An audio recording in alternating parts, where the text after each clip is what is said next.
How's it going, my fellow horror fans? Well, as the countdown to Halloween 2018 continues, I did my commentary on the theatrical cut of Halloween 6, The Curse of Michael Myers, and now I'm doing my commentary on Halloween 6, The Curse of Michael Myers producer's cut, which is honestly the one I really wanted to do. I have a lot more to say about this cut, and honestly, this has become my preferred version of the film. Alright, I'm going to start the movie in 5, 4, 3, 2, 1, now. I will tell you guys, I remember when the 15-disc box set Halloween Blu-ray set was announced. When I found out the producer's cut was on here, like fully restored, everybody, including me, were really excited. Like, honestly, this was the main reason to get this edition. They put so much bonus features on it. Yeah, right now, even the opening is better. Like, I like the music. I like the title. I kind of wish, though, they would stuck with the origin of Michael Myers, but oh well. October 30th, 1995. Right there, a reference point. I remember, I think I was 7, I was about to go out for Halloween, and I remember I was watching a TV channel, and I remember Halloween 6 was on, and I remember I saw it like that. I was like, wait a minute, this looks a little different. But I didn't have any time to watch any more of it, because I had to go trick-or-treating, but that was the first time I noticed something different with Halloween 6. It was the year after, I think, or 2 years after the theatrical cut had come out. Yeah, it's like, I definitely prefer the producer's cut opening.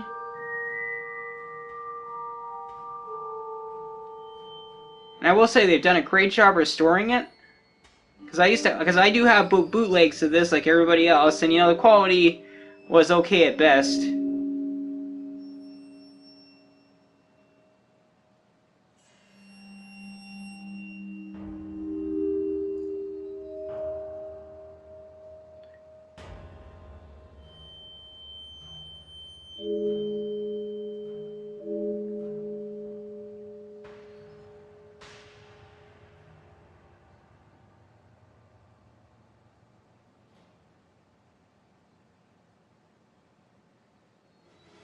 Yeah, that's an insert of the tray of medical equipment. Yeah, they took out one stupid extra screen that's in the theatrical cut. Again, it's like the producer's cut, I'd say, is still way better.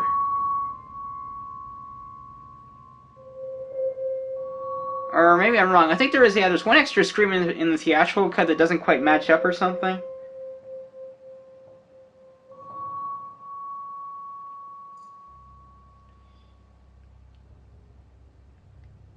I mean, this is a creepy shot too, him coming in, you know, with his boots, but I kind of prefer the theatrical cut the way he enters, but at the same time, like, I don't mind this either. And in some ways, like, the sound effects here are more creepy, and like you said, they're a little bit slower to, hand over the baby. He's like, okay, give me the baby.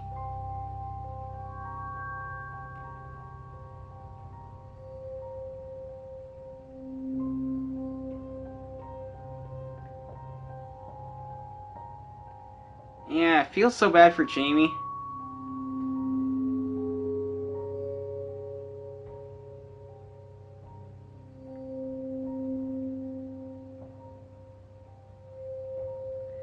Yeah, right here, Donald Pleasant's, his voiceover's right here. And it's so much better.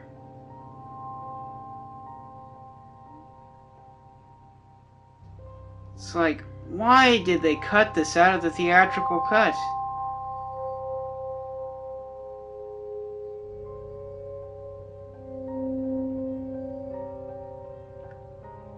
You know, guys, I probably would buy a vinyl for Halloween 6's producer's cut, but not the theatrical cut.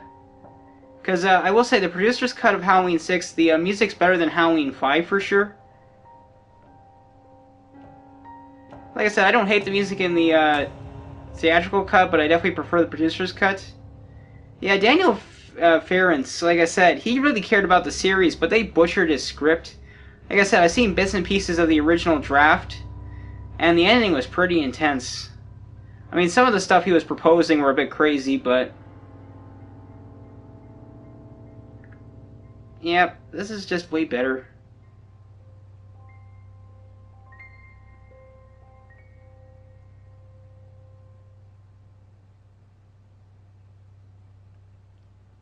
Here's the flashback to Halloween 5, October 31st, 1989. I mean, like I said, right here, you can tell like I said, they're giving us a reference point. They're showing us what happened.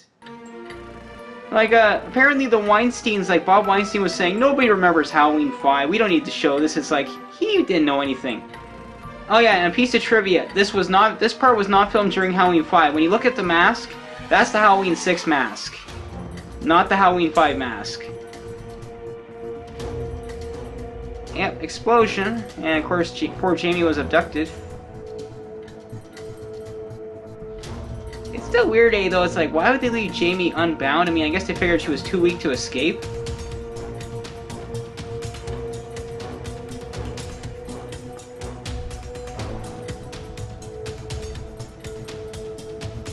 Yeah, I prefer this chase sequence. It's longer, more effective. Like, here comes Michael.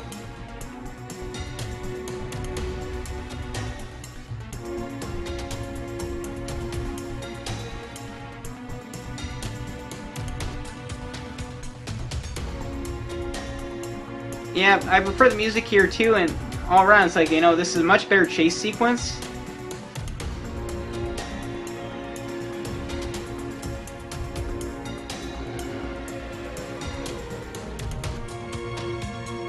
Yeah, I definitely prefer this. Like, this is classic Halloween. Mary, why would you not go with Jamie? Well, if you want to save her and her baby, it's like, go with them. It's like, why would you not run off with them? It's like, yes, you remember the cult, but still. I mean, unfortunately, you just guarantee that you're not going to make it.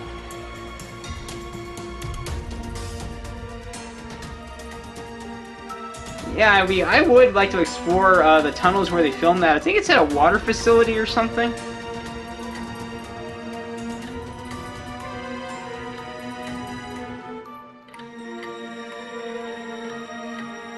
Nope, that's not Jamie.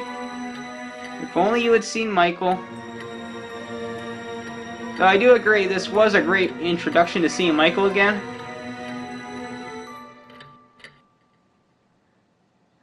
Like I said, it's weird that that spike's on the wall, but it's a great kill. I mean, this definitely, I'd probably put this in one of the strongest kills in the series. Yep, George P. Wilbur admiring his work as Michael.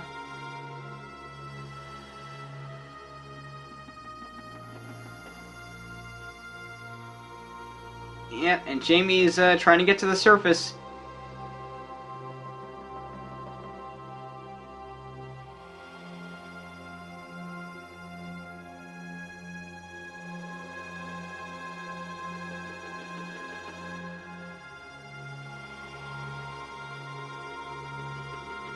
Here comes Michael. Yeah, it's like she sees him and she's like, oh no. It's like he's right on her tail.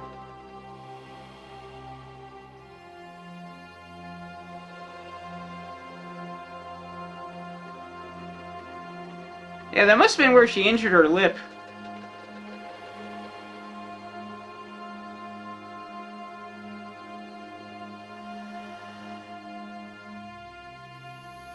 She's trying to escape, buddy. She's trying to warn you.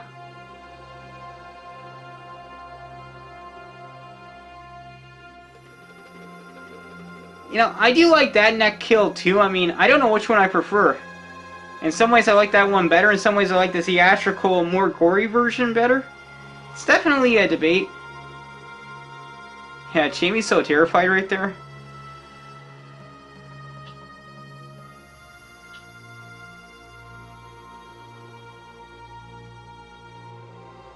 Oh, yeah, you hear the man in black going towards the house. Yeah, I don't think that's in the theatrical cut, no. See Danny having a nightmare.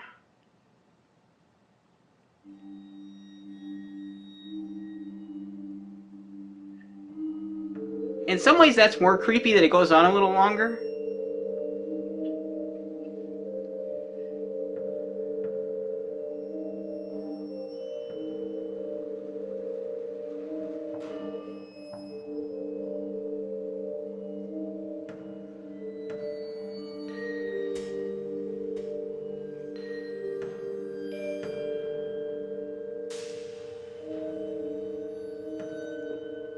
In some ways, I like this scene better because of the extended sequence right here where she says this stuff. In some ways, I kind of like the theatrical cut shorter version, but I don't know, maybe I probably would keep this version. It's just a little bit more interaction between Kara and her son Danny in the movie. It's good stuff.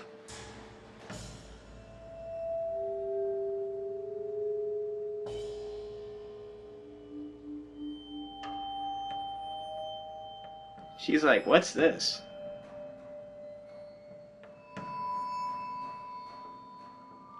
Danny's like, "I'm scared."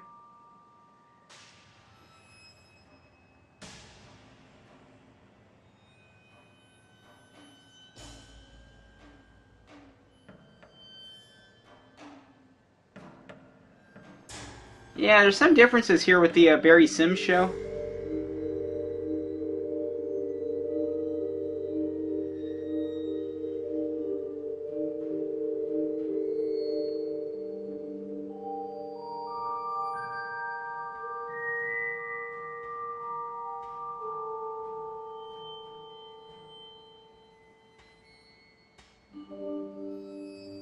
Yeah, I hope I can get to meet Marianne Higgin, who played Kara eventually, because she's definitely a really good character.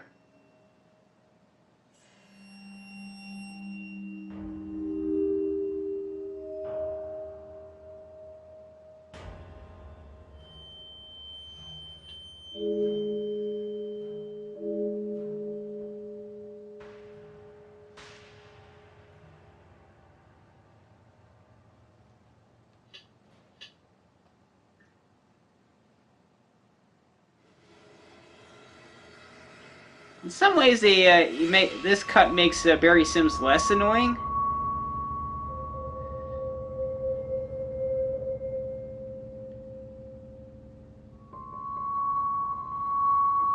Karen knows. Kara's like, "What are you doing?" Busted. Like I said, wasn't the best way to introduce Tommy for sure. I would have done something else.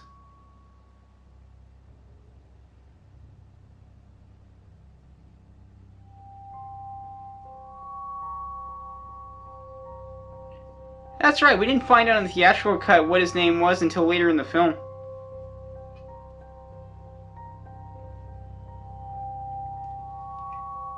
I remember when I first discovered HalloweenMovies.com and a lot of the other fan sites. A lot of useful information out there.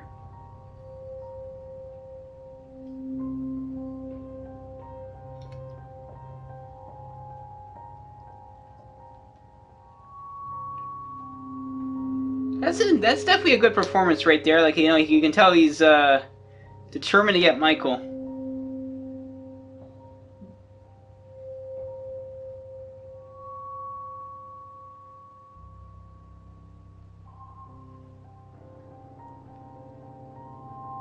I met this guy I would have taken out of the radio conversation. I definitely don't like this guy.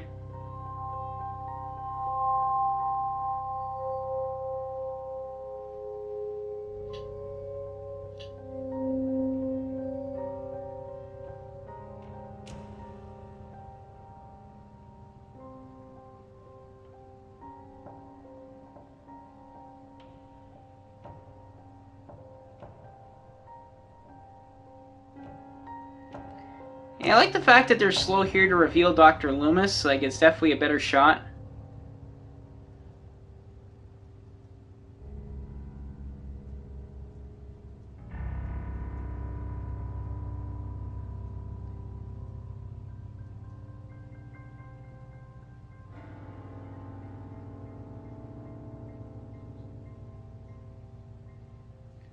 I still wish I could have got to meet Donald Pleasance. Seems like such a nice guy, and everybody's always spoken highly of him.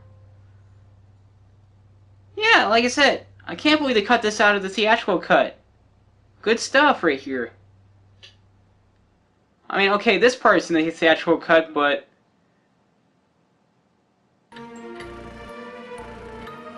like, yeah, here, like, they're gonna explain in a second, yeah, like, Dr. Loomis had plastic surgery. Yeah, I forgot to mention that in theatrical cut. You know, it's like there's no explanation as to why Dr. Loomis has no scar anymore.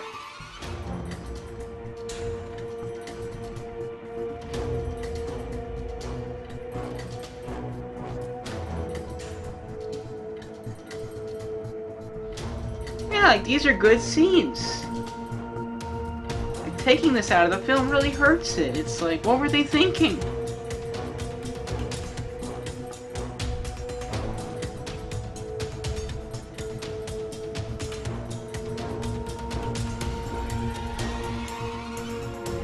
Jamie's at the bus station.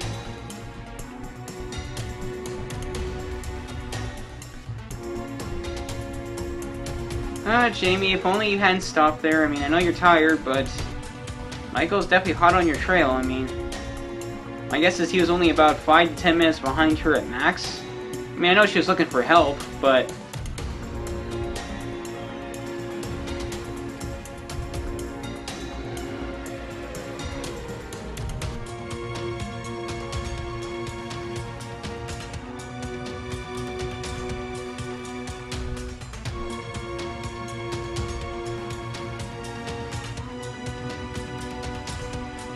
yeah, but I definitely prefer the music in the producer's cut. It's a lot more Halloween feel, and it really sounds good.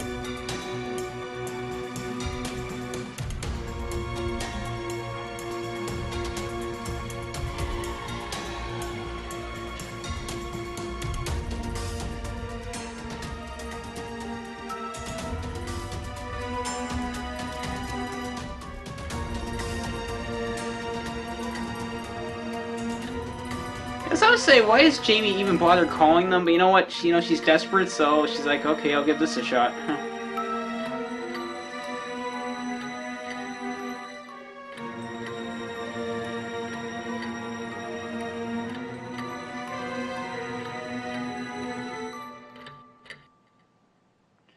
Again, these are good scenes. Like, we get to know Dr. Wynn a little bit here, more interaction with Dr. Loomis. These are great scenes. It's like... it shows you, like, between Joe Chappelle and the Weinsteins, they had no clue what they were doing. I mean, okay, Joe Chappelle, he can direct a movie pretty good, for the most part, with the exception of a few things. But the fact that he did those unauthorized reshoots, and he cut out all this stuff, it's like I said, he actually said Dr. Loomis was boring. So, he never should have been directing this. Like, I will say, I'll give more credit to the cinematographer. He really did a good job.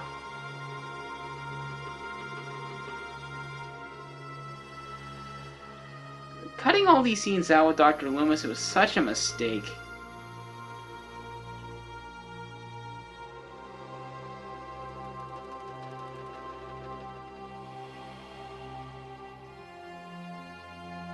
Oh, Dr. Loomis hurt her.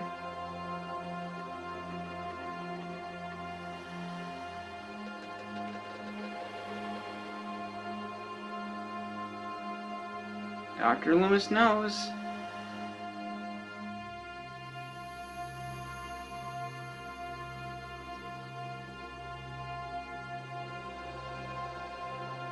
If only you know who you were just talking to.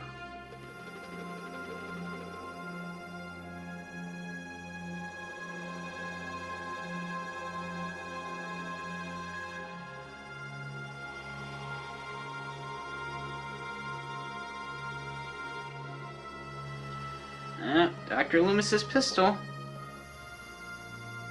Or no, sorry, revolver.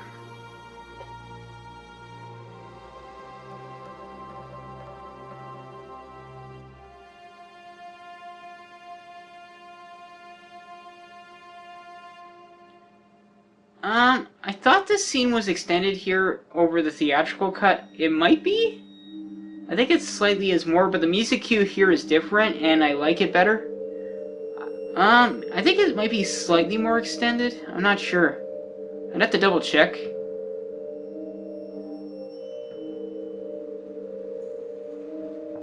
Uh-oh.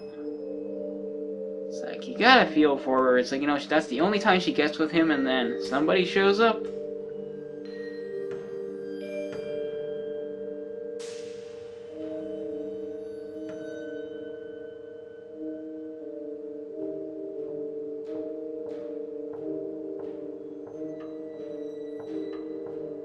Yeah, if you notice here, right, Michael has a knife. It's like, in the theatrical cut, like, it's never explained what happened to it. Instead, Michael decides to kill her a different way, and...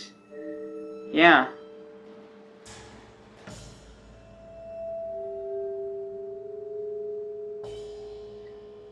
Nothing there.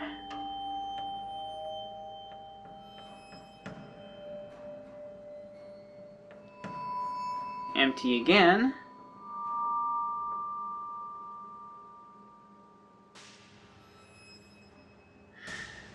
Nothing.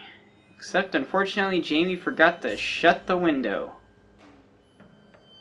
It might have bought her an extra minute if she had done that.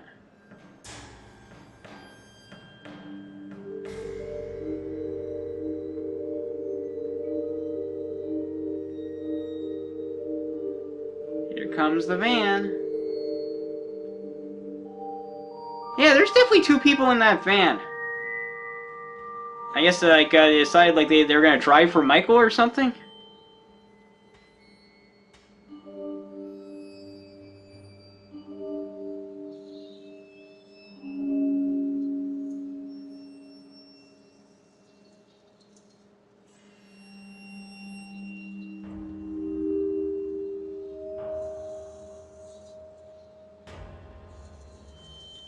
Yeah, that was intense. Very, very intense.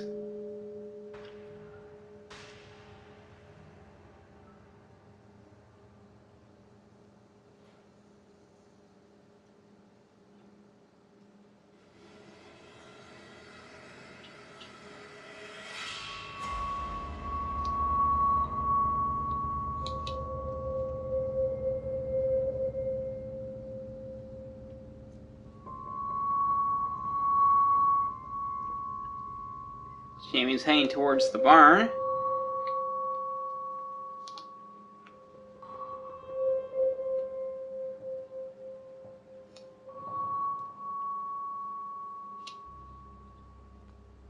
Yep, this is the original cut and what happens to Jamie, and I definitely prefer this.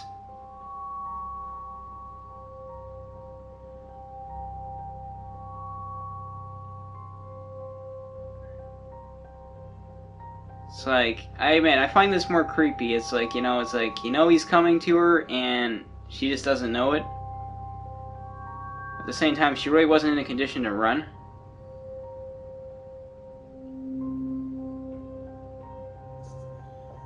I admit, even though you don't see it, it was like, you know what happened, it's like, that'd be terrifying.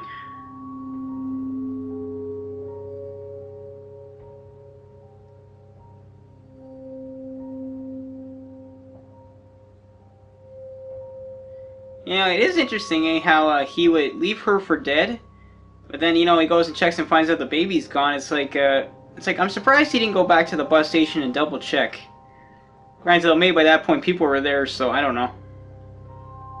But yeah, I definitely prefer this cut. Like, it's definitely a better way. I mean, Jamie's death in this cut's still problematic, but I like the fact that he doesn't kill her right away fully. Like, she survives for quite a bit of the film. Oh, yes. Him again.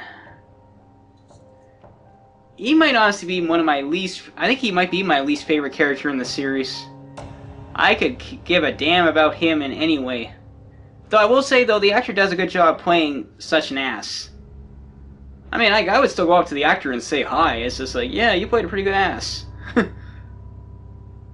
Okay, maybe I'd reword that if I actually met him in person, but... Yeah, I think the music right here is the same in the theatrical cut. I'm pretty sure.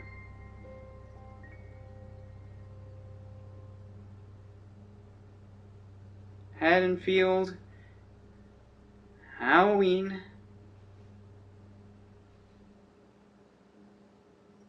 Now we're at Smith Grove. Yeah, again, right here. More good scenes between Dr. Loomis and Dr. Wynn. The fact that they would cut all of this out is so ridiculous.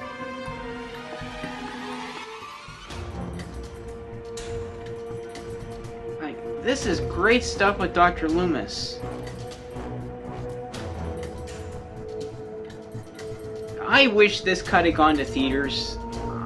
Maybe it wouldn't have gotten amazing reviews, but I think it would have done far better. Audiences would have been more happy with it. I mean, there's still problems. There's no getting around it, but like scenes like this, they're so good. And honestly, I think the filmmakers and like the producers, they all owed this to Donald Pleasance. Like, you know, they cut so much of him out of the film. It's like this was his last film. And the fact that they would do that to him, it's like.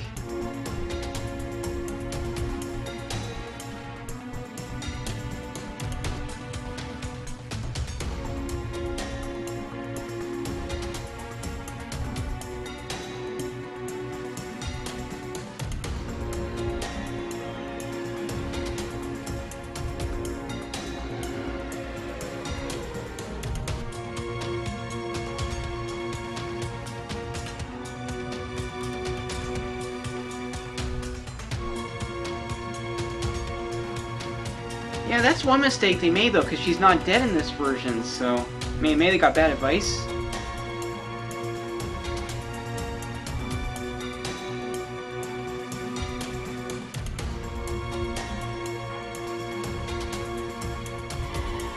Yeah, except you wouldn't be able to bring him back. He'd be taken into federal custody.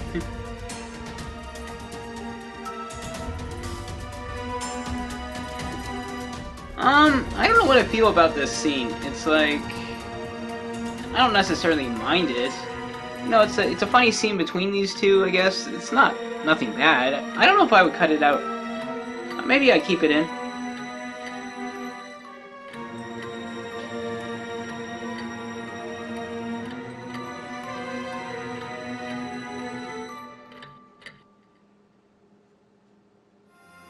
That's a good line. I don't know why they took that out of the theatrical cut. And I like that laugh. It's like, why take these little things out? Ugh. You know, I almost wish I could take him out of the movie. I honestly do.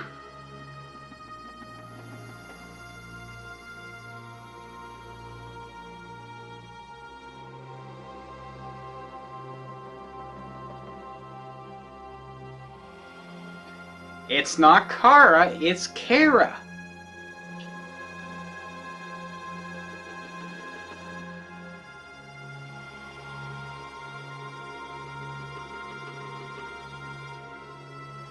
Good point. She didn't have a choice. She needed help, and you're a jerk.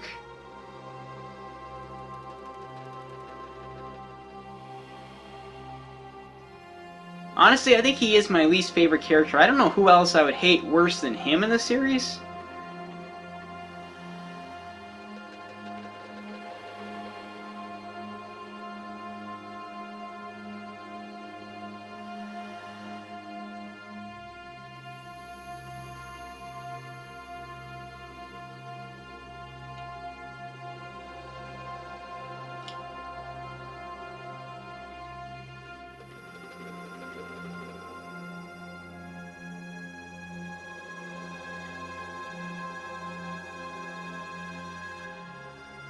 Ugh. Yep.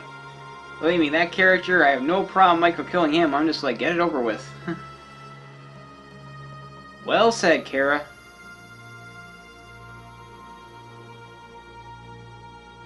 Yeah, now things get interesting in this cut. You see Michael outside.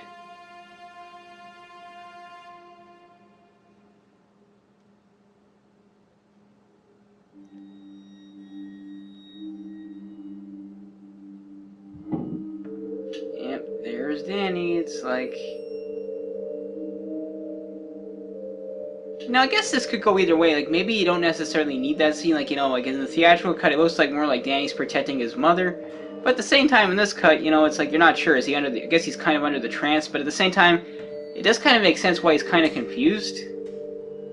Like, yeah, I guess I would keep in this, the voice telling him to kill for him.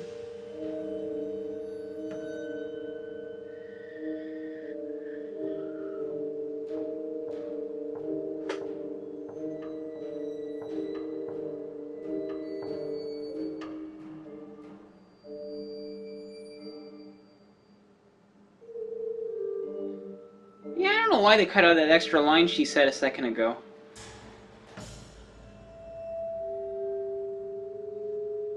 Yeah, the actress that played Beth, I think this was her only role, if I'm not mistaken. I think now she's an interior decorator.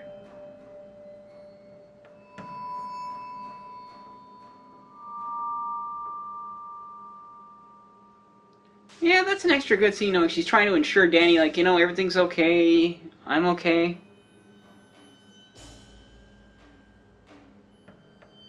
Yeah, why cut these scenes out? It's all good stuff. Yeah, like, it makes the cut better. Like, I admit, if I was doing a ranking video where I threw in alternate cuts of the films, the producer's cut of 6 would be way up the list. Because, like, the theatrical cut of Part 6 is, like, probably the second worst. This one, though, would be much further, like, it'd be, probably after H20. Like, as among the stronger ones in the series. And again, that's another scene, I mean... Like, I don't necessarily care about character development for him, but at least it's something. Yeah, again, it's like, I gotta say, Tommy's introduction, not so well done.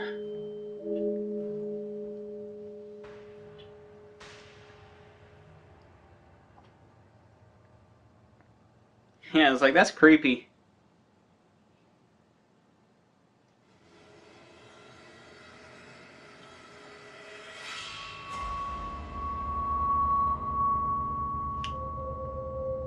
That would be handy.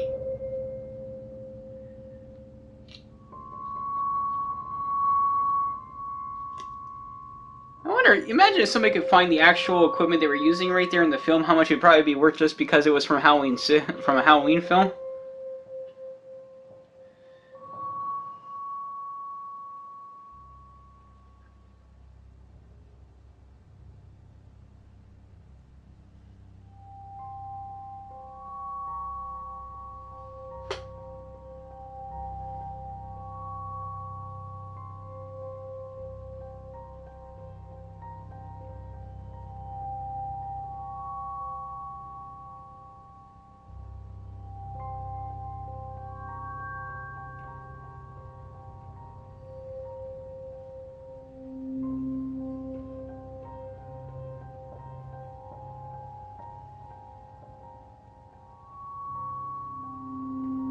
They did a good job decorating the set, I'll say that much. Like, you know, the Halloween theme is definitely there.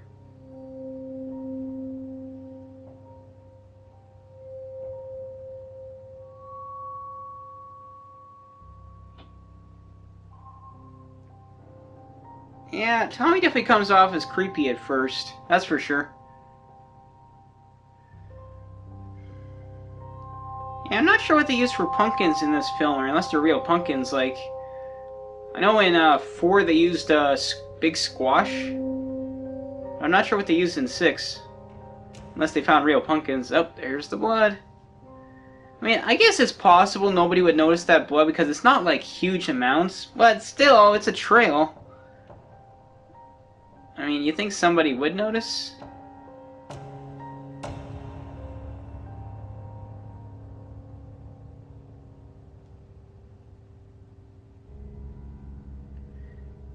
Yeah, I tell you guys, the bus station's changed. Like, a couple years ago, I went to Toronto, and, you know, I just showed my ticket, got on the bus. Now, there's a security guard there with a wand that, you know, it scans you to make sure you don't have a weapon on you. It's like, it tells you in the last couple years how things have changed. It's like, something bad happens, and all of a sudden, security measures are drastically upped. I mean, it's not an unreasonable thing, it's just, okay. Yeah, again, it's like, the fact that the baby, nobody found it before, Tommy, it's like, I mean, unless it was sleeping all night, I mean, I guess that's possible, but...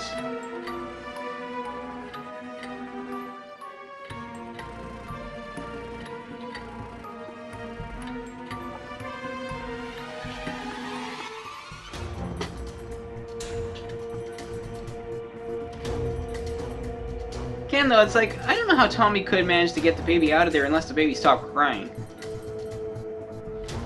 Oh, maybe I was wrong. Oh, yeah, you see the knife right there, but I think in the theatrical cut they found a way to remove it. But...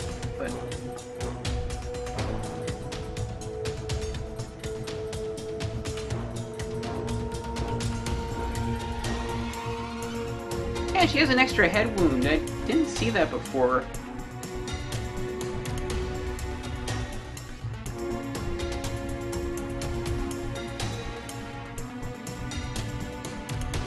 Oh yeah. Yeah, this sheriff doesn't give a crap. He's like, you get out of here.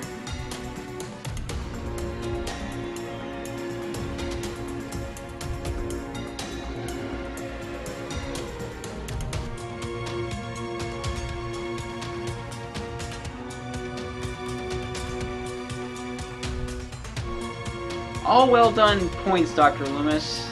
All well done. I mean, I admit, I don't like that sheriff. And like, there's a deleted work print scene. Actually, I'll talk about that later. It's still funny though. It's like originally the car's red, and here it's white. Yeah, I noticed there's some color changes in this version. Like, apparently in the theatrical cut, some leaves are colored differently, and this one are more green. But honestly, I guess I just never noticed. Though at the same time, I will say, this producer's cut is really well put together, like they really cleaned it up. It's still unbelievable, though, that it took, like, almost 20 years to get this released officially.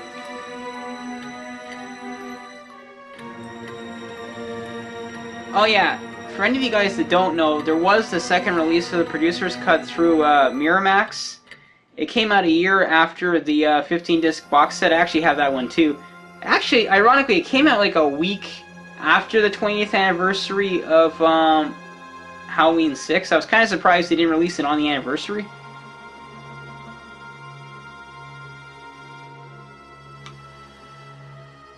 Though, the only thing with that standalone Halloween 6 producer's cut, you don't get the extra special features. That's only on the 15-disc Blu-ray. Yeah, this is another good scene that they took out of the film. It's like, why? I mean, I know it doesn't seem like much, but then of course, like, we just have to wait a few seconds, but it's a good scene, and of course it's just like, you know, right here, Kara thinks she's being watched. Now she looks around, doesn't see anything at first. Well, no, granted, she doesn't actually see anything at all, but she's like, okay. Then, there's Michael. I mean, why take out that shot? That entire scene, it's actually good.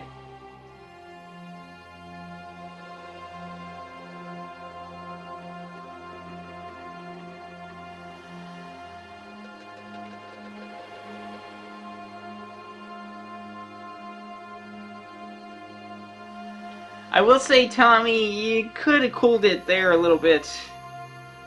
Like, I don't blame her for calling security.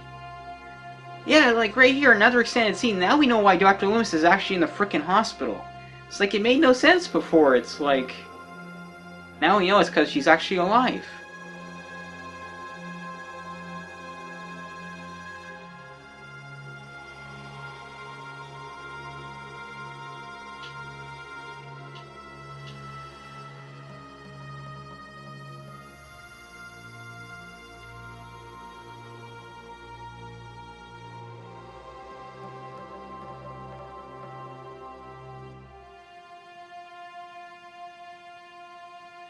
Yeah, these are great extended sequences with Dr. Loomis.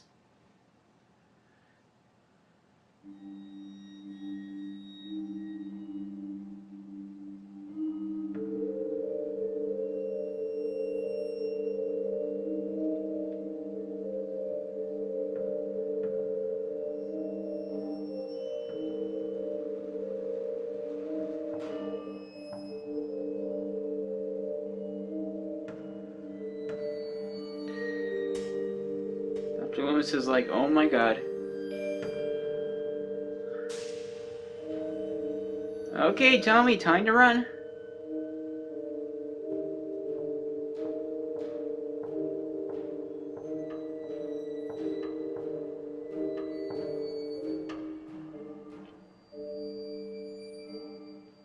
Yep.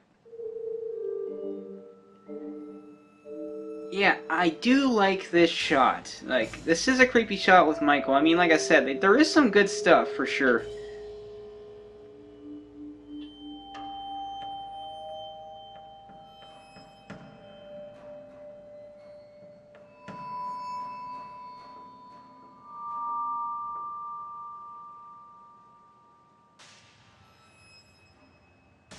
Like, again, this house doesn't match the original Myers house, but at least it looks more the part, unlike that one in Halloween 5.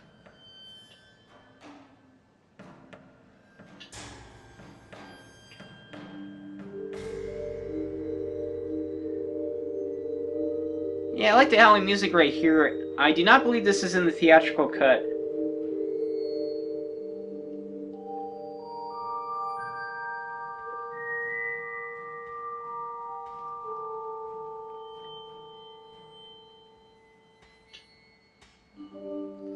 And Mrs. Strode is like, what's going on? It's like, darn washing machine. Yeah, I don't know what would cause her to like try and restart the power.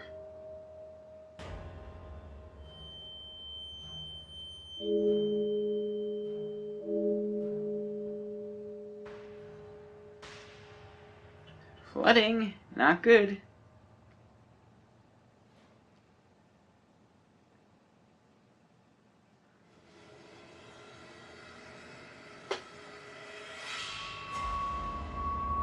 Oh, she heard something.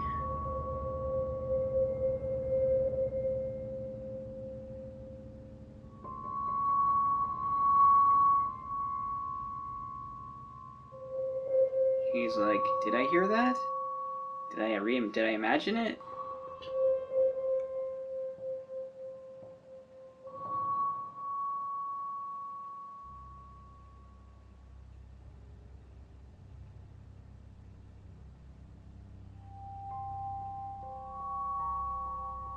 Surprise!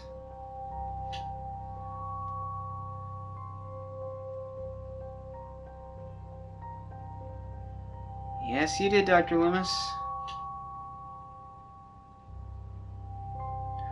I honestly probably would rent a room in the Blankenship house for a night if I actually had the chance. Granted, though, who wouldn't? It's like, I'll stay here for a night.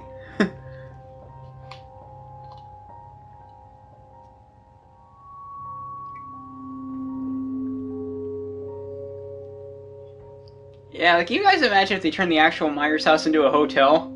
Oh my god, that place would be booked year-round.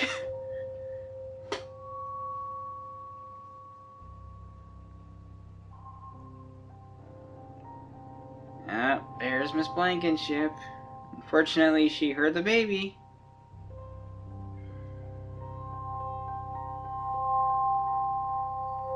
Don't forget who the actor is that played the baby. It's like, it's gotta be interesting for him. It's like people want to talk to him, but he has no memory of the actual filming.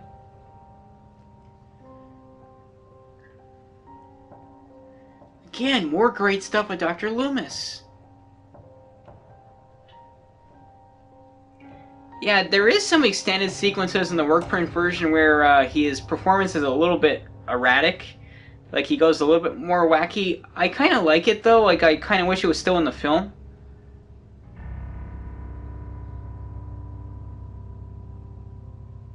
I mean, I think this is the best part of that, but I wish I could show you guys the work print version, but I can't. Though I have a special video coming up where I may address that.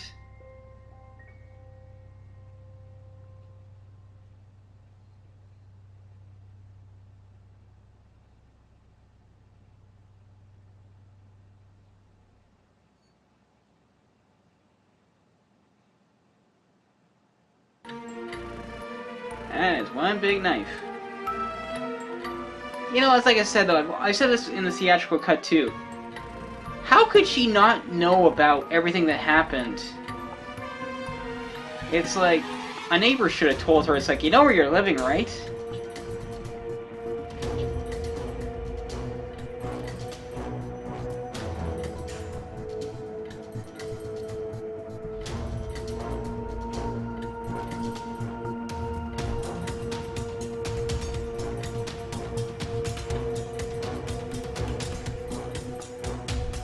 Yeah, different music here, but I like it.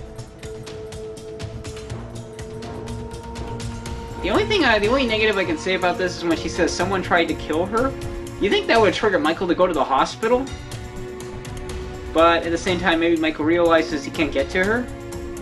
It's like, for all we know, when he's off screen, maybe he tried and he's like, oh crap, I can't get to her this time. Granted, too, he's also looking for the baby at the same time. He also considers everybody in the Myers house his family, so.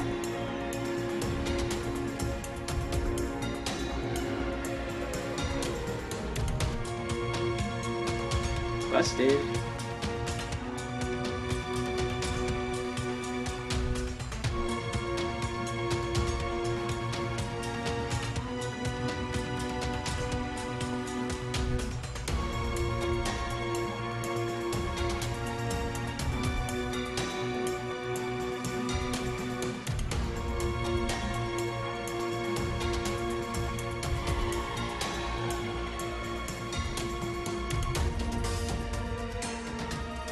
Like I said, I don't really care about that character, though. That was a little bit of a nice extra little bit of a scene. Uh-oh. I know, it's like, I would have been out the front door the second I realized that. It's like, I put that in the basement. Where's the axe? I'd be gone.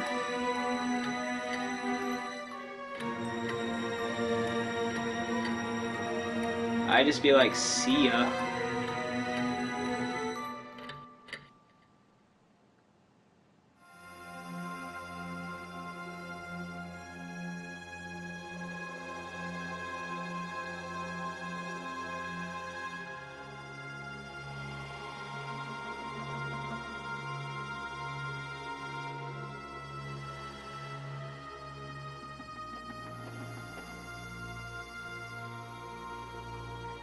Yeah, I don't know why she went out the back door.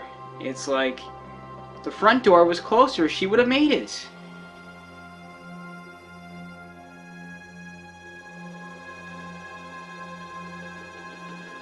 Then, of course, Michael managed to slip by her. Surprise! Yeah, there you hear her go, ah! That is a good kill, though, I will say that much.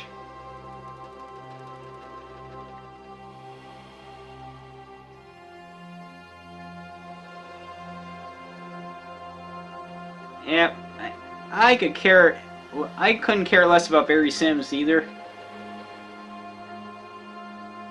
Yep, there's the man in black.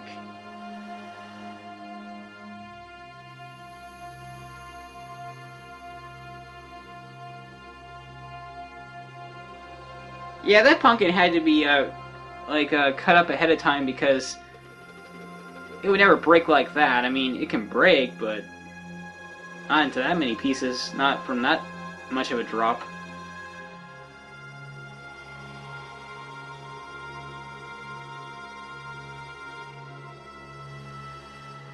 Yeah, these are all really good shots.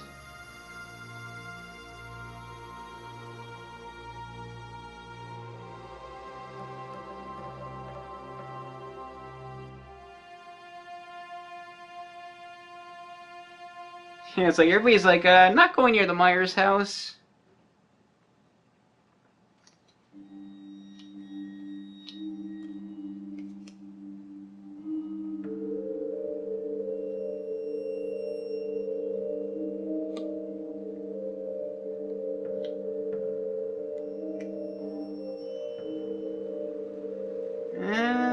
She's not there. Well, she is, but not in the way you want.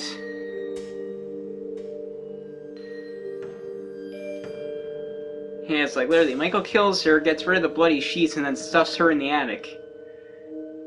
And then he leaves before Tommy and Danny get there. It's like, man, does he work fast. It's like, no trace.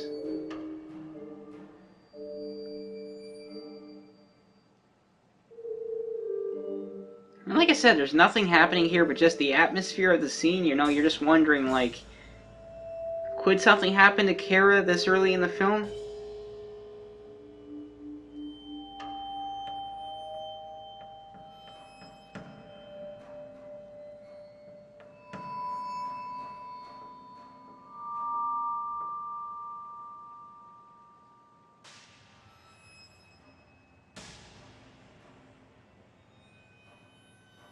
Yeah, I noticed in the theatrical cut when she says "mom," it's more toned down. I think it's a different, or they just redubbed it for some reason. Not sure why.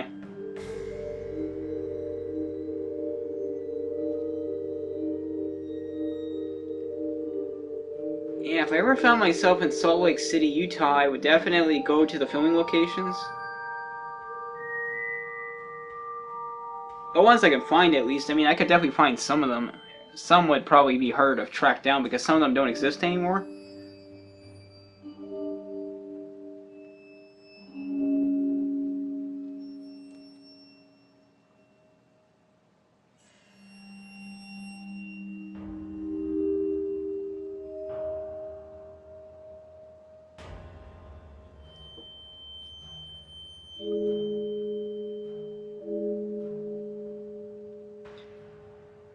Might be a different shot, actually. I'm not sure.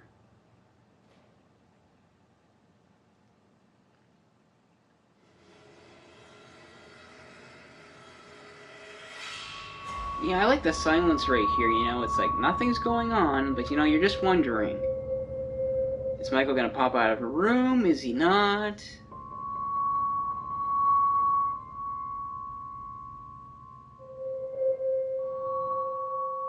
Oh yeah, I hear the video game.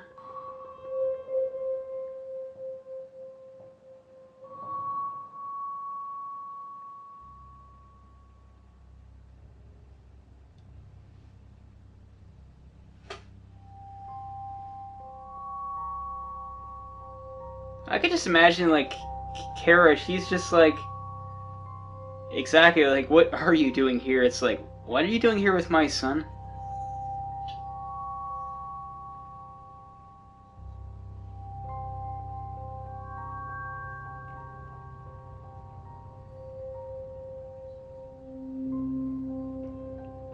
Well, she is, but she's kind of hung up at the moment.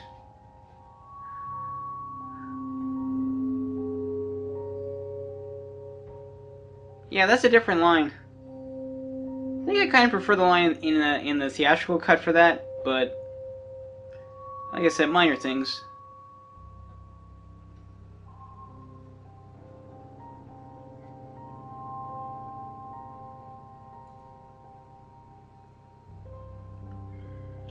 Yeah, too bad I never got to meet the actress to play Mrs. Blankenship. That would have been fun. I heard she was really good with fans.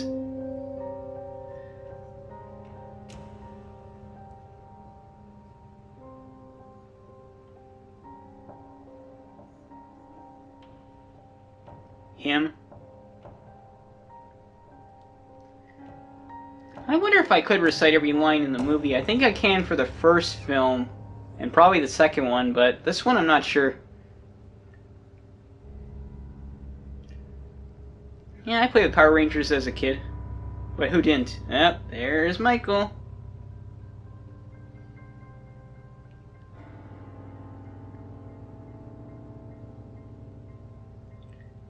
Yeah, that's a creepy shot.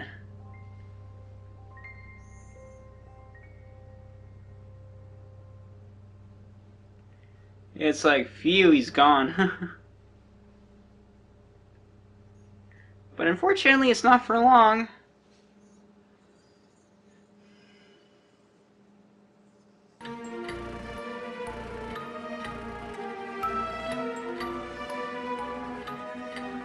Yeah, I like the scene between Kara, Tommy, and the baby. It's like, it's a good scene.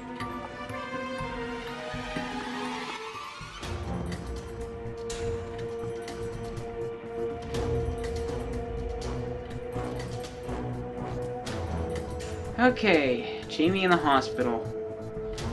Like I said, I'm glad that they didn't kill her off so early in the film. You know, like, it shows, like, you know, she has the will to survive. Like, you know, she could survive a stab wound from Michael and a severe one. And, you know, we get this, like, okay, the flashbacks here, it's like, there's definitely some controversy. Though I do like how they're shot. You know, totally in black and white. It's definitely a really good design choice. Yeah, creepy people.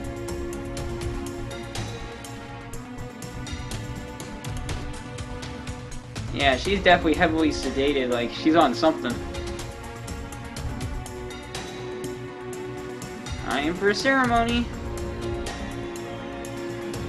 Alright, time to get down to the controversial part of this. It's basically implied here that, Michael basically, you know, impregnates his niece. Now, apparently originally in the script it was supposed to be Dr. Wynn. And honestly, that's what they should have gone with. Like, I don't know who thought it was a good idea to have Michael be the father. Like, I admit, if I was to slightly edit this scene, I would remove Michael. Now, I'm not gonna lie, I don't really like this fate for Jamie either, but at the same time, I like the fact that she hung on longer.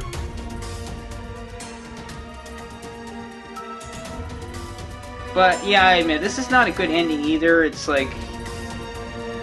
But at the same time, I still prefer this over the barn sequence. And poor Dr. Loomis. Yeah, in the work print, there's an extended sequence there where Dr. Loomis is like yelling at the sheriff, like, "Are you gonna do something?" And the sheriff is really not that helpful.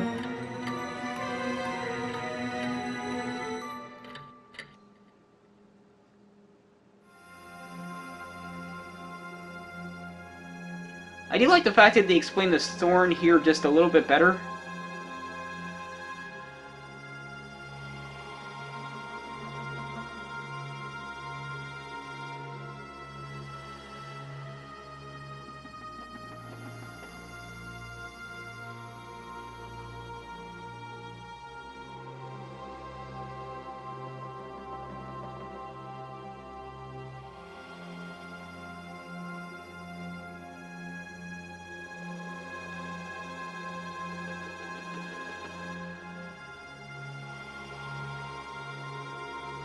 Good question.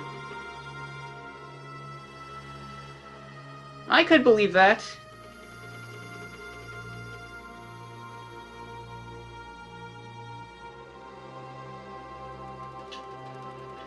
Yeah, you're a smart one, Tommy.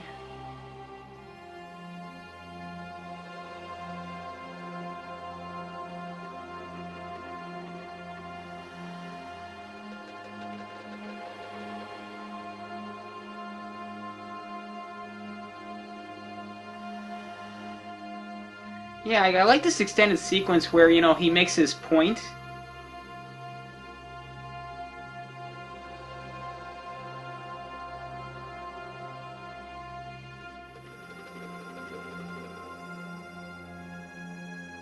Yeah, I like these extended sequences.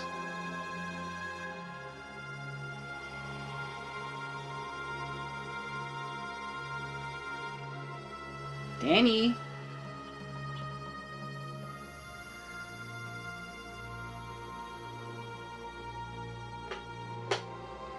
Yep.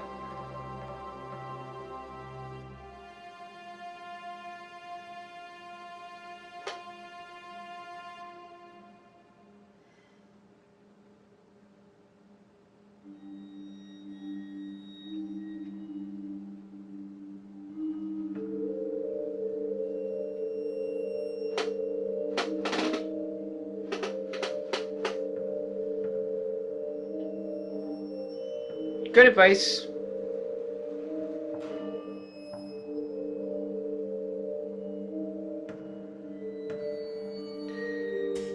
Very good advice.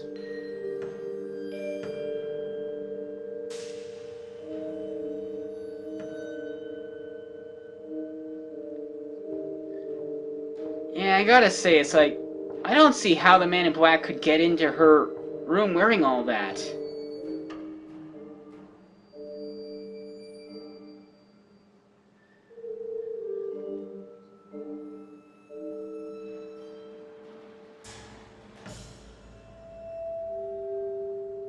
Yeah, unfortunately, Dr. Wynn is the person you don't want to tell.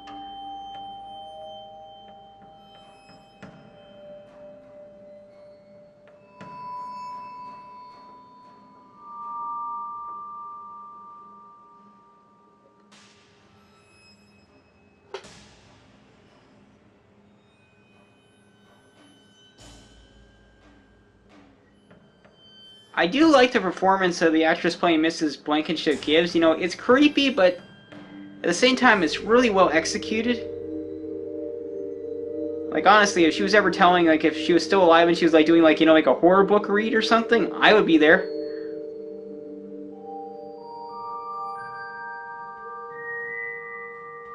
Like, she would be an excellent narrator, like, if she was doing a book read.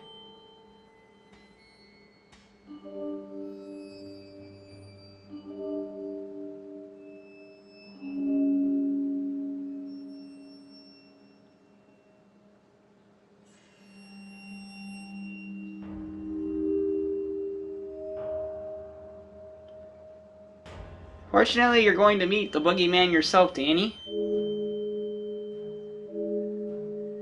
That's the only thing I have a problem with. It's like, why would she tell Kara that? It's like, she's a member of the cult. Why would she tell him that? And no, you are not babysitting with him.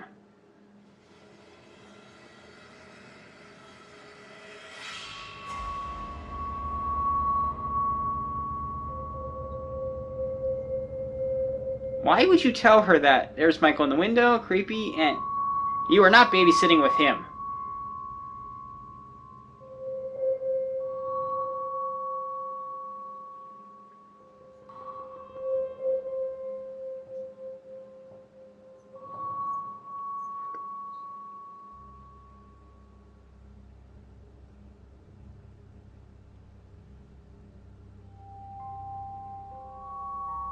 It's like, who's this guy?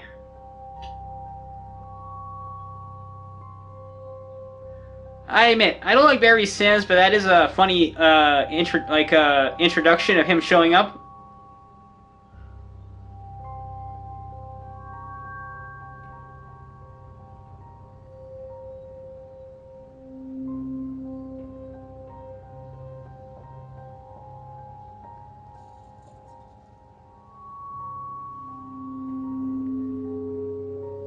And I'm pissed drunk. Now I'll give you a special pie. That's what I'll give you for dinner.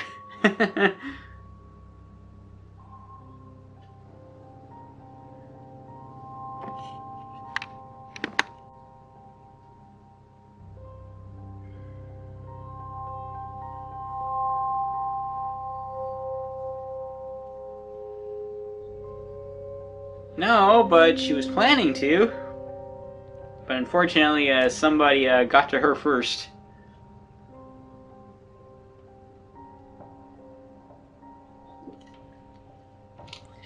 Yep. You should be. Then it's like, wait a minute. Why do I hear the washing machine?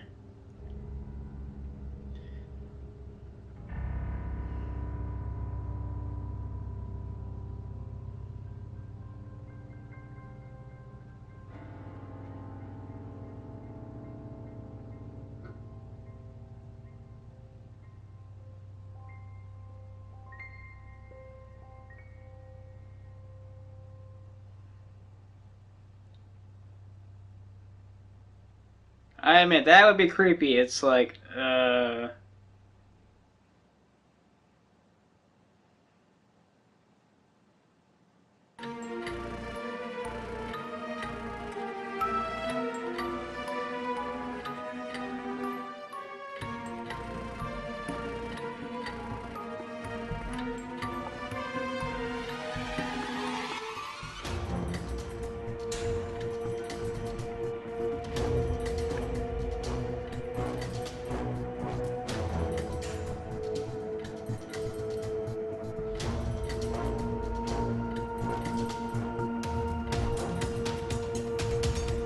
like, what's in there?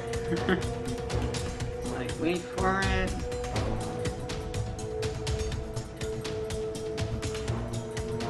And of course, you see the blood, which would creep me out.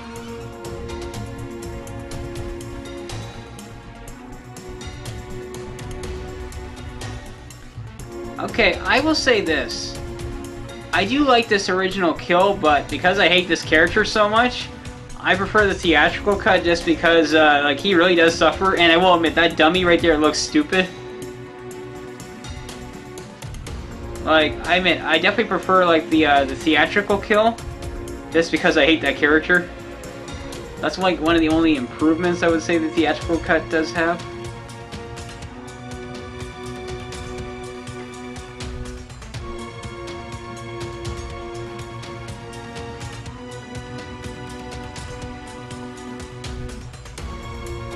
Well said, Beth.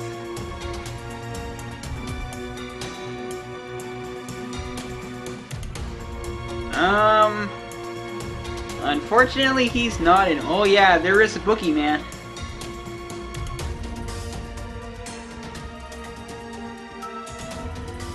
Maybe if you had the actor they intended to use for Halloween 6 for Barry Sims, these lines would come out better, but these lines just suck.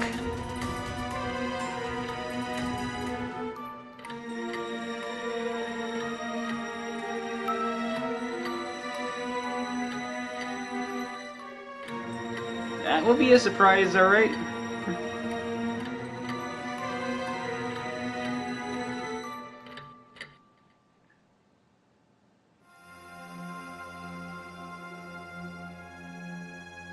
I admit that'd be shocking.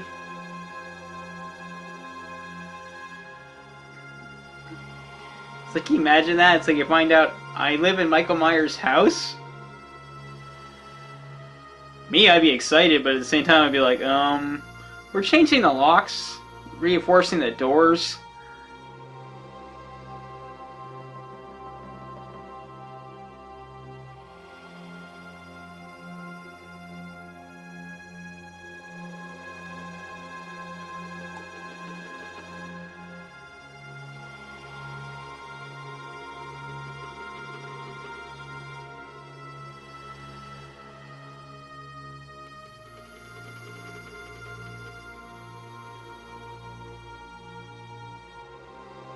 Yeah, but I could care less about Barry Sims.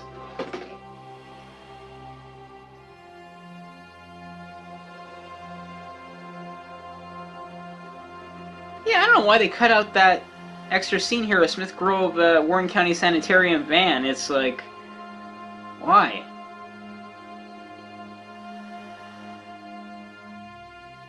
You're gonna regret calling him that.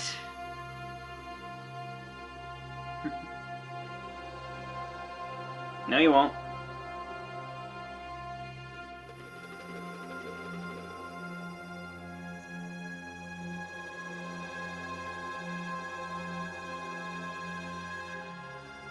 Yeah, the scene's extended here, but it's not in the theatrical cut. If anything, though, I thought the theatrical cut, it looked like they slowed it down a smidge. And then, of course, like, there's the, WKNB, van. Oh, well.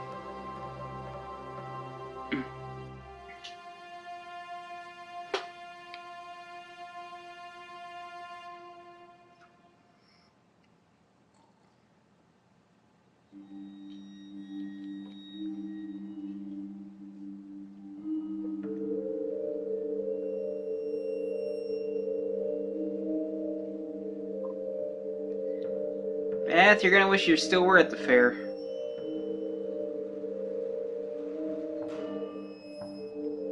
Unfortunately.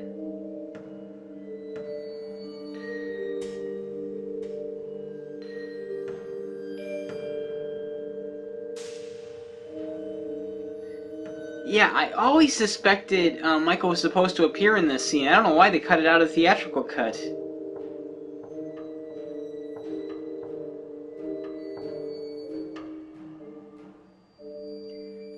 That is a creepy scene with Beth. Especially the lighting. I wonder how they fake the lightning, though. It's like some sort of flashing light outside. I just don't know what. Like, what, a flashlight?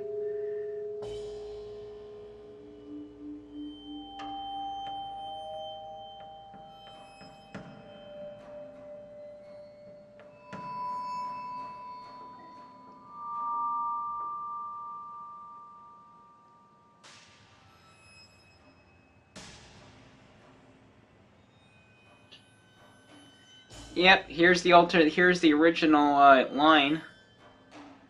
I don't know why they changed it in the theatrical cut. In some ways I do like this better.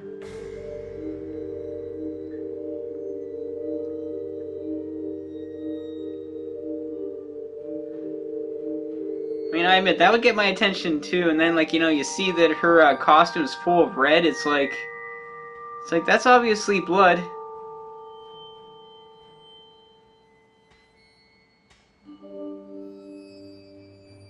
You don't want to know, little girl. You really don't.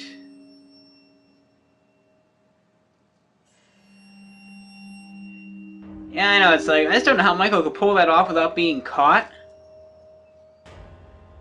Though I will say it is creepy.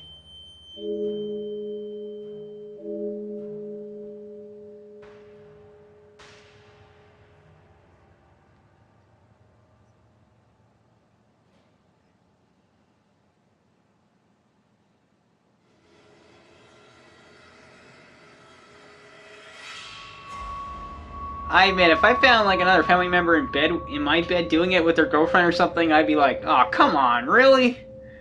I'd just be like, "You guys owe me new sheets and a new pillow." I'd be like, "You guys are paying up." It's like that's for using my bed.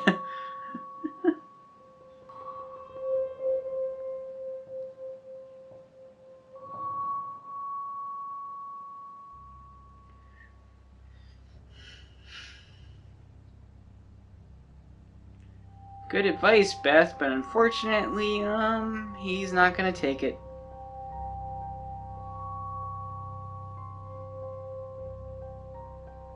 Oh, and now Karen's like, or Kara's like, wait a minute.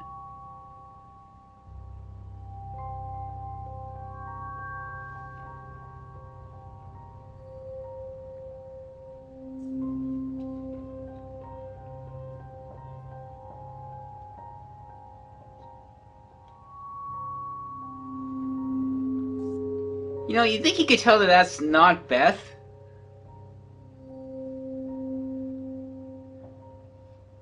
No, you won't.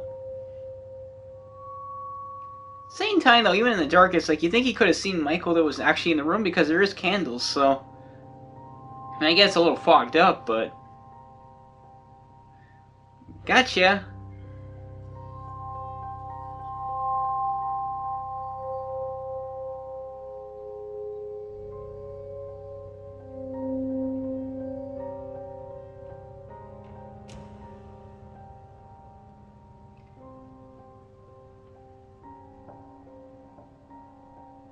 Uh oh.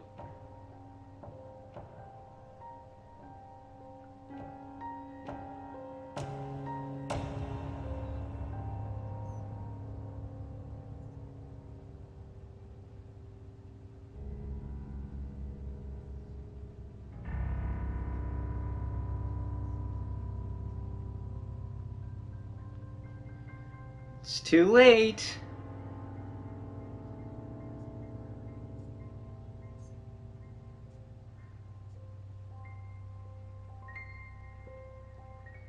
Yeah, I'm not sure. Like, there's definitely some differences in that kill, but I think it's just been slowed down in the theatrical cut. And maybe they adjusted the camera angle or something. I will say, though, Marianne Higgin, her performance here when she sees that Danny's gone and he's about to go inside that house, that's perfect.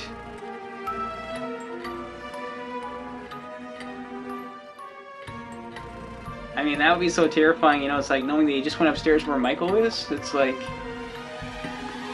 Same time, though, I gotta say, Michael works fast. I mean, he just killed Beth and then he had time to, take Tim's body and put it in the bedroom. It's like, and still hide.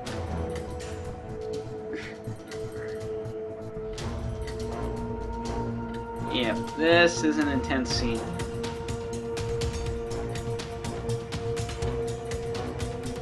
I mean, like I said, I will say, at least this has build-up.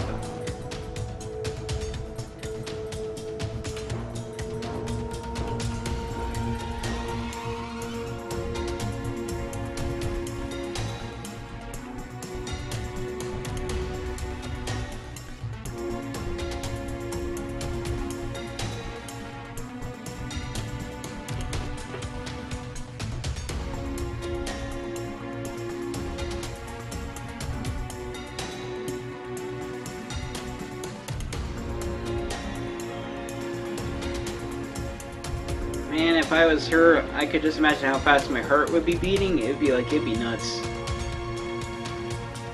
Yeah, I'm still not sure where Michael was hiding for sure.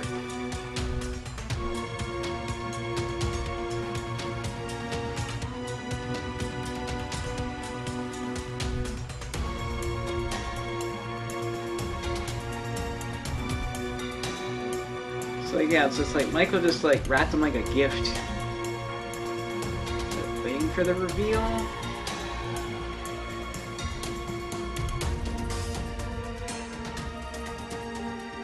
Then of course, you know, you see your brother's dead too. It's like, man.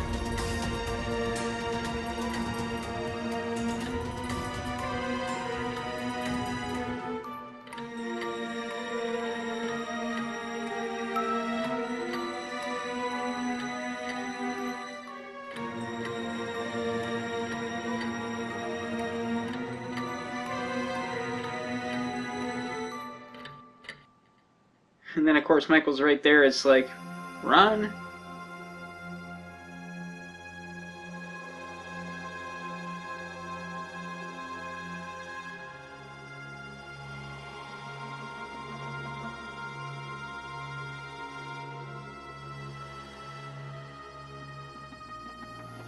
Yeah, but it's just like, I like the build up here. Slow and steady, right to the last second. And then, surprise.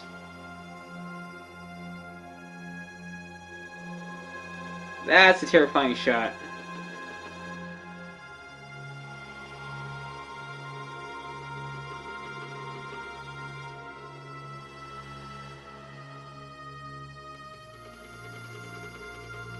Nice one, Kara. Yeah, you gotta be careful when doing a stunt like that, because you fall down the stairs the wrong way, it's gonna mess you up.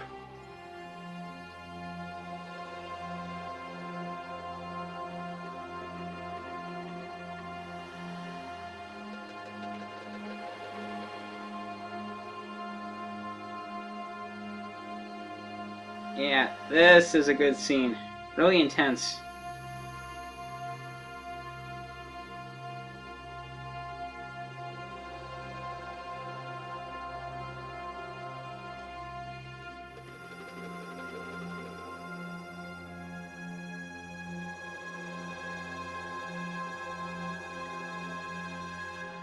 Yeah, this is the one area where I have a debate, because here the lines changed.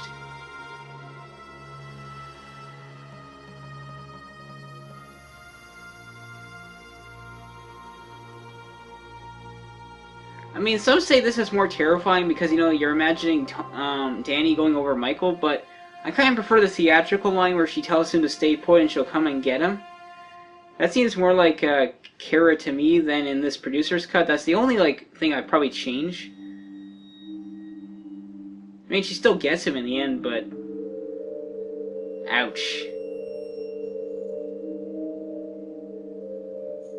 Nice one, Kara. Now get out of there, because he's coming.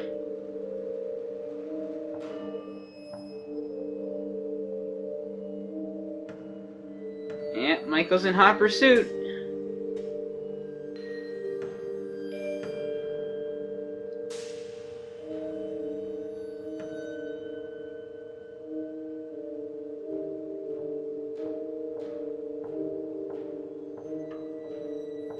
Yeah, I noticed here, though, unlike in the theatrical cut, like, you only see Michael coming from behind.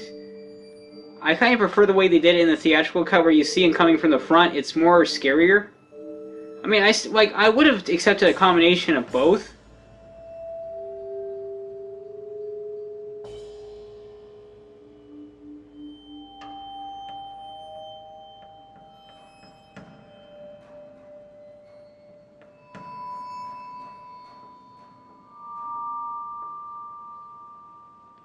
Uh-oh. Yep.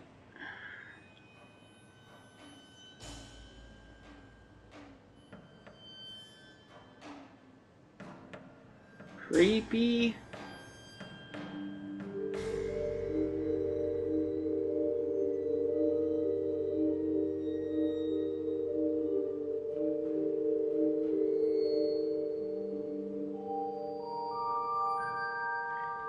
You see, now the reveal that Dr. Wynn is the Man in Black, it definitely works a lot better than it does in the theatrical cut. Because in the theatrical cut, he's almost totally cut out of the film too, just like Dr. Loomis. Here, it's a lot more impactful.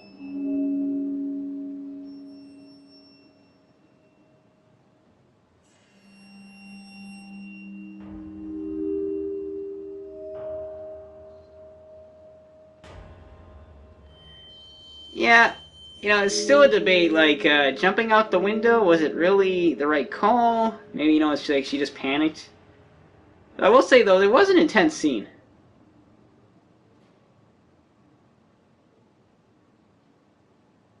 And here's the original ending.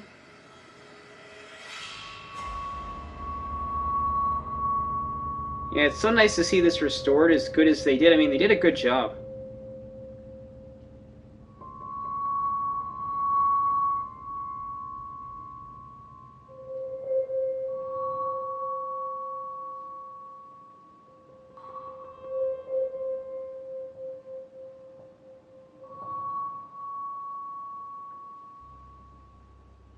Good question, Tommy.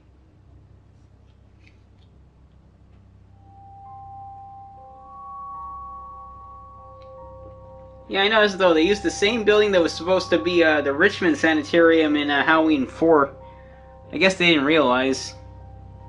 I mean, it could happen. I mean, it'd been like 7 years since they shot Halloween 4, so could happen.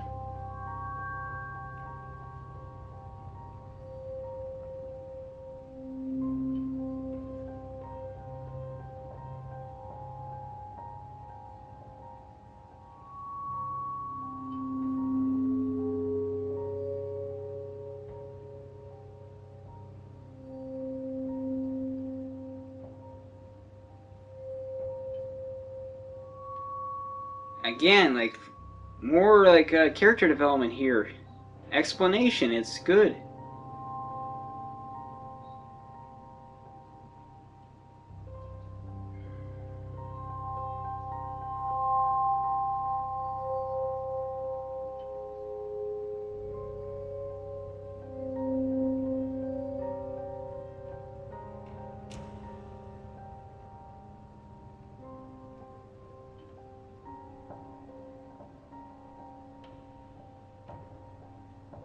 And then, of course, now we got the original conversation between Dr. Loomis and Dr. Wynn. And this is much better.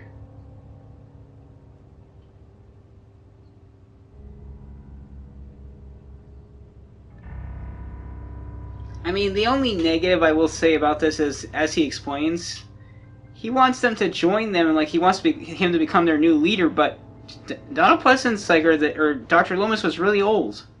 So I mean, like, unless becoming the leader de-ages you, it never. That's the only thing I would say never made sense.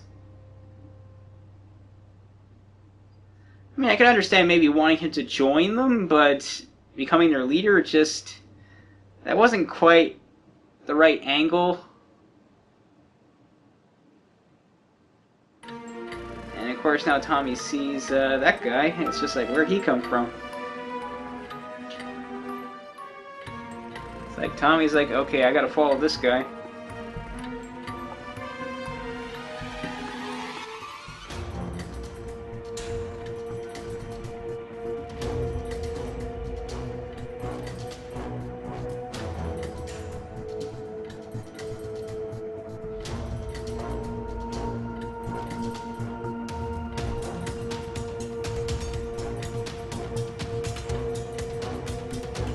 So close. Well, Tommy, you don't have a choice. You're gonna have to continue forward.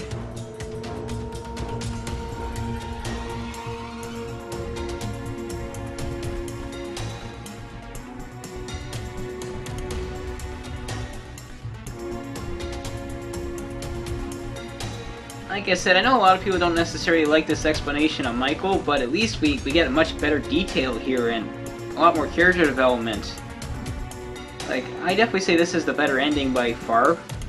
It's still got its problems, there's no getting around it, but it's a much better ending in my opinion.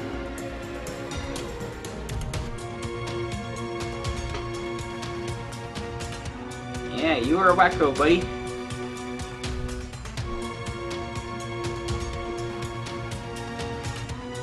Like I said, I could understand wanting Dr. Loomis to join them, but become their leader? At his age, it makes no sense. Ouch.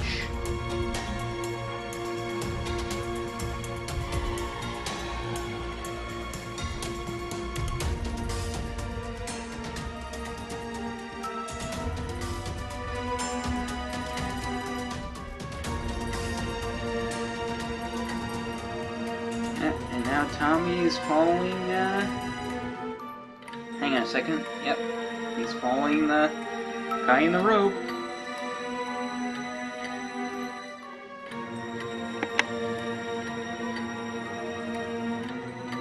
Okay, a little piece of trivia, guys. This whole section apparently was filmed in a barn. And apparently, according to the actress that played Mrs. Blankenship, who's right there, apparently they lit too many candles originally, and it actually caused a fire, and they all had to run out of there. So yeah, they had a close call. Yeah, in the original, okay, I've seen bits and pieces of, I believe, what was the original intended ending, and the original ending, it was going to be a ceremony like this, but Michael was essentially going to break free of what Dr. Wynn's control, and he was going to start murdering the cult members and all that, and then like he's going to go after and chase after like Danny and Kara and Tommy, obviously, and the baby, and apparently Jamie was still going to be alive in this ending, but she wasn't going to make it out, unfortunately. She would be stabbed by Michael, and then apparently she was going to grab a C4 explosive or something, and she was going to set it off and try and kill everybody. And Dr. Loomis was going to escape, though he was injured. It sounds like an intense ending, but at the same time, even though I see why they didn't shoot it, because it probably would have cost a lot of money. I kind of wish, though, they had shot it, but Jamie would have lived. Yeah, again, it's like, big mistake right here. I would cut that out. Like, I would not reveal that the baby's Michael's. So originally, apparently in the script, originally it was going to be Dr. Wynn. It's like, I don't know who thought it was a good idea to make the baby Michael's.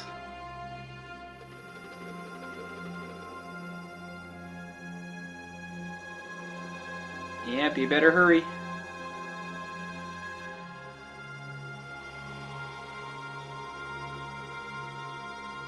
And these guys are just like, you're not getting out of here. It's like, wait for it. And Michael's like, where are you going?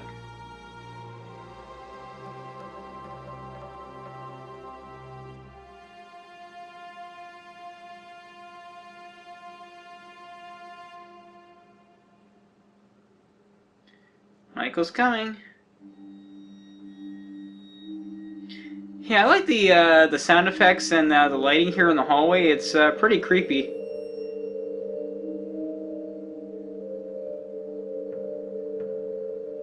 But unfortunately, the gate's still locked.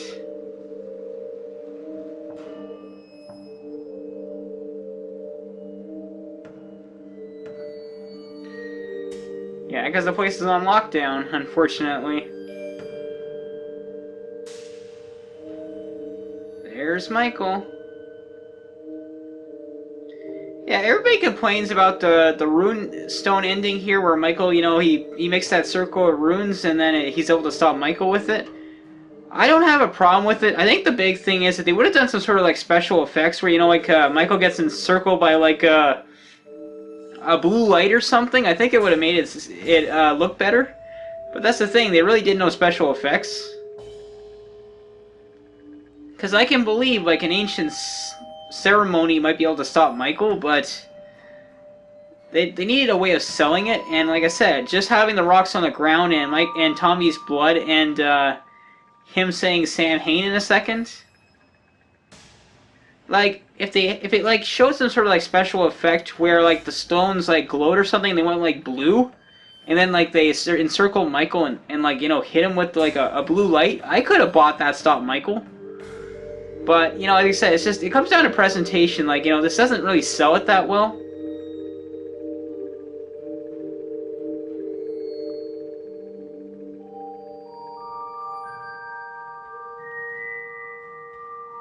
And unfortunately, Dr. Wynn, you're about to make a big mistake. They freed him, and you're gonna be a sorry mother effer.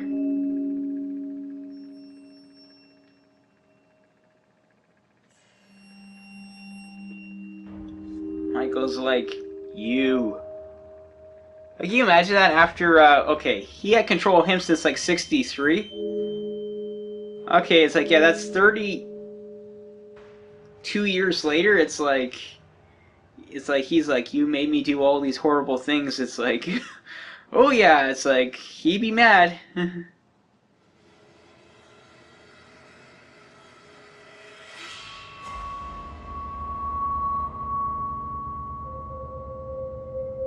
Okay, now we get to see what really happened originally. Like I said, unfortunately, this is the only... The ending here was the problem. Like, I don't know why they wrote it this way. Like I said, I wish originally they had conceived a better ending here before Donald Pleasance had passed away. Then we might have gotten this version of the film. You know, I still say this ending is way better than the theatrical cut. I mean, I know everybody's mad that Michael doesn't really kill anybody in this third act, except for possibly Dr. Wynn. Because a lot of people seem to think Dr. Wynn dies right here in a few seconds after, well, Donald Pleasance hasn't, or, sorry, Dr. Loomis he just took off the mask now. Sorry, guys. I'm jumping ahead. It's implied that he dies after he, grabs Dr. Loomis's arm, but I don't know why everybody thinks that.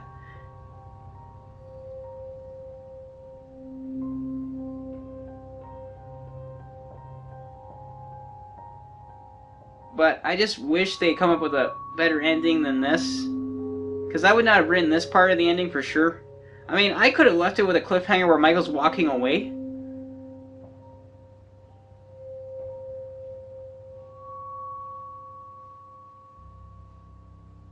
Michael's like, Dr. Loomis.